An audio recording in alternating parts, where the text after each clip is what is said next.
दौर में पहली बार बजट सत्र आएगा। आराम कीजिए, आराम। अरे मना करते नारा लगाइए। सर, कोरोना के दौर में पहली बार बजट आप लोग लाएंगे, क्या प्रमुखता होगी इस बार की बजट में? तो बजट का तो पूरा का पूरा सेशन प्रकाशित हो चुका है। फुल बजट सेशन जो पहले हुआ करता उसी प्रकार से रखा गया है।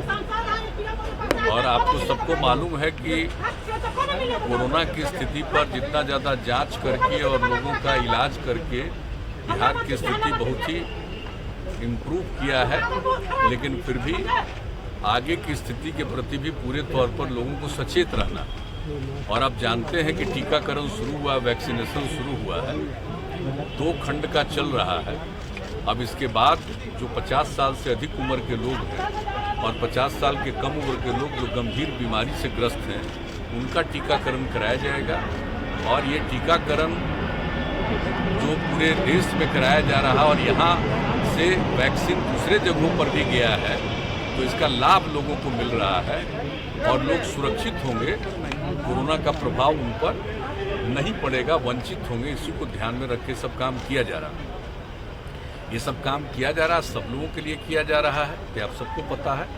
वैसी स्थिति में ये देखा गया कि बजट का पूरा सत्र हम लोग रखेंगे और जो पहले से जिस प्रकार से सत्र की कार्यवाही होती थी उस तरह से सत्र की कार्यवाही होगी। सब लोगों को कॉन्शस रखने के लिए कहा जा रहा है विधानसभा और विधान परिषद में कि सब लोग मास्क लेकर के रहें और जो कुछ भी पहले से करना हर प्रकार से सचेत होकर रहें, तो वो किया जा रहा है। और हम लोगों को पूरी उम्मीद है कि किसी प्रकार की कोई समस्या नहीं आनी चाहिए। सब लोग सचेत रहेंगे तो मेरे हिसाब से ऐसा लगता है कि कोई कठिनाई नहीं। आरक्षण को लेकर एक नई बहस देश में छिड़ रही है कि जिन्हें एक बार आरक्षण का जिन्होंने लाभ उठाया उन्हें लाभ नहीं मिलना चाहिए। इस पर एक बहस छिड़ी है सर देश में। नहीं, हमको तो ये पता नहीं है कि ऐसी कोई बहस छिड़ी है कि आरक्षण का लाभ जिनको मिल रहा है उनको नहीं मिलना चाहिए, ऐसी तो कोई बात है नहीं। अपने यहाँ का जो नियम है आप तो जानते हैं, बहुत पहले से लागू है और केंद्र का भी नियम है वह भी पहले से लागू है जो आरक्षण का है। तो जो कुछ भी लोग और आर्थिक आधार पर जो लोग भी, चाहे वो पिछड़ा वर्ग के नहीं थे, अनुसूचित जाति या जनजाति के नहीं हैं, वैसे लोगों के लिए भी आरक्षण का प्रावधान कर दिया गया है। तो मेरे हिसाब से तो ऐसा कुछ नहीं है कि जो आरक्षण का प्रावधान है वो प्रावधान नहीं चलेगा। हाँ, आरक्षण के प्रावधान में कोई परिवर्तन की बात हो, जैसे दिल्ली हम लोगों के यहाँ तो जो पिछड़े वर्ग के लिए आरक्षण है उसमें पिछड़ा वर्ग और अति पिछड़ा वर्ग 2 अलग आइडेंटिफाइड है। ये जननायक कर्पूरी ठाकुर जी की सरकार ने उन्होंने ये काम किया, वो चल रहा है। हम लोग तो चाहते हैं कि केंद्र में भी ये हो जाए, हालांकि केंद्र में तो सिर्फ एक है। तो अगर उसमें भी विभिन्न प्रकार से लोगों को मिलेगा तो अच्छी बात होगी। तो उसके बारे में कोई अगर आकलन और अध्ययन चल रहा है तो एक अलग बात है, लेकिन किसी को वंचित करने वाली बात तो नहीं हो सकती। चंदन जी से मिले आप, चिराग को चिंतित होना चाहिए।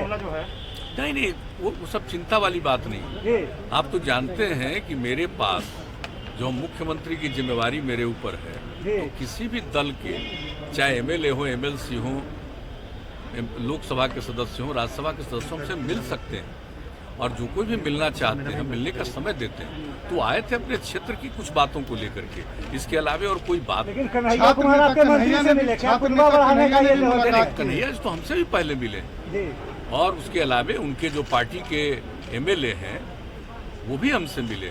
तो जो लोग भी मिल सकते हैं, लेकिन कोई विशेष उनके समझ में अपने इलाके के बारे में कोई समस्या है, कोई काम है, उसी को लेकर के आते हैं। कोई राजनीतिक बात नहीं।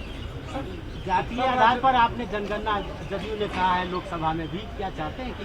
बिल्कुल, हम तो आज से नहीं कई बार से, और सिर्फ हम ही नहीं कह रहे हैं, हम तो बार बार विधानसभा विधान परिषद से स्वीकृत करा करके केंद्र को भेज रहे हैं कि एक बार तो इसका होना ही चाहिए। और आप जानते ही हैं कि हम 2 बार विधानसभा से पास करा करके, विधान परिषद से पास करा करके भेजे हैं केंद्र को। तो जाति आधारित जनगणना एक बार तो कर ही लेना चाहिए। पहले होता था और पिछले कई वर्षों से, आज़ादी के पहले से ही वो बंद हो गया, लेकिन हम लोग तो इसके बारे में कह रहे हैं ऐसा हो जाने से कम एक एक चीज़ की सही जानकारी मिल जाएगी। किस जाति के कितने लोग हैं और उनके लिए क्या करना चाहिए, इन सब चीज़ों के बारे में कोई भी निर्णय लेना बेहतर होगा। इसलिए हम लोग चाहते हैं, इसलिए हम तो शुरू से कह रहे हैं। और ये हम ही सिर्फ नहीं चाहते, पूरा का पूरा 2 बार विधानसभा विधान परिषद सबने इसकी मंजूरी दे करके भेजा। सर विधानसभा सत्र से पहले विधान परिषद की खाली सीटें भरी जाएगी सत्र से पहले। विधानसभा का सत्र शुरू हो रहा है। आपको मालूम है कि हम सब चीज करना चाहते हैं, तो हमारे ऊपर ही विशेष राज्य नहीं मांगेंगे सर। अन्य लोग भी हैं।